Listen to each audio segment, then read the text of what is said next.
நிறைய இடத்துல பார்த்தோம்னா இங்கே வந்தவங்க பாடு மன திருப்தியாக இருந்துச்சு.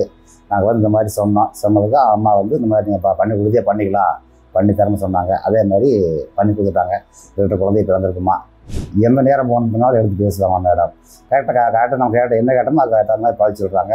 இந்த மாதிரி முடியல அப்படின்னா நீங்கள் வந்துருங்க வந்து பார்த்து போல வாங்க அப்படிங்கிறாங்க. எல்லாமே நம்ம நல்ல மாதிரி செஞ்சு கொடுத்தாங்கம்மா. அதனால எதுவுமே சொல்கிற மாதிரி இல்லை. ட்ரீட்மெண்ட்டும் பரவாயில்ல, நல்ல முறையாக எடுத்தாங்கம்மா. எங்களுக்கு வந்து இங்கே வந்ததுக்கு பின்னாடி மேம் வந்து நாங்கள் வந்து டாக்டராக பார்க்கல. நம்ம வந்து கூட பிறந்த ஒரு அக்காவை நான் நினச்சி இங்கே வந்து ஹாஸ்பிட்டல் வந்தோம். ஆனால் எங்களுக்கு வந்து திருப்தியாக இருந்தது. மேம் வந்து எங்களுக்கு வந்து டாக்டராக நினைக்கல, நாங்கள் வந்து கூட பிறந்த சகோதரியாக தான் நினச்சி இந்த ஹாஸ்பிட்டலுக்கு வந்து எங்களுக்கு திருப்தியாக இருந்து நீங்களும் வந்து ட்ரை பண்ணுங்கள். இங்கே வந்து பாருங்கள், உங்களுக்கு நல்ல ஒரு வாய்ப்பு இருக்குது, வந்து பாருங்கள். வணக்கம், நாங்கள் தாராவத்திலேருந்து வரோங்க.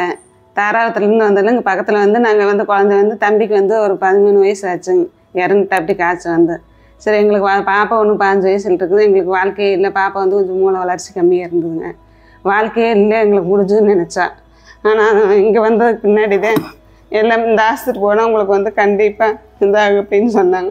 அதனால் இங்கே ட்ரீட்மெண்ட்டுக்கு வந்தோம். எங்களுக்கு குழந்தை 2 கிடச்சிருக்குதுங்க. எங்கள் தம்பி வந்து பிறந்திருக்கிறாங்கிற ஒரு தைரியத்தோடு நாங்கள் இருக்கிறோம். மேம் கொடுத்த தைரியத்தில் தான் இந்த 8 மாதம் நான் இருந்து மேம் கொடுக்குற ஒரு தைரியம் தான் எனக்கு இந்த அளவுக்கு 2 பேரும் எனக்கு கிடச்சிருக்குறாங்க. கிடச்சதுக்குள்ளே பயணம் வந்துட்டாங்கிற ஒரு திருப்தியோடு இந்த ஆஸ்பத்திரி விட்டு நான் வெளியே வரேன். நீங்களும் வந்து கண்டிப்பாக வந்து ட்ரீட்மெண்ட் எடுத்துக்கோங்க.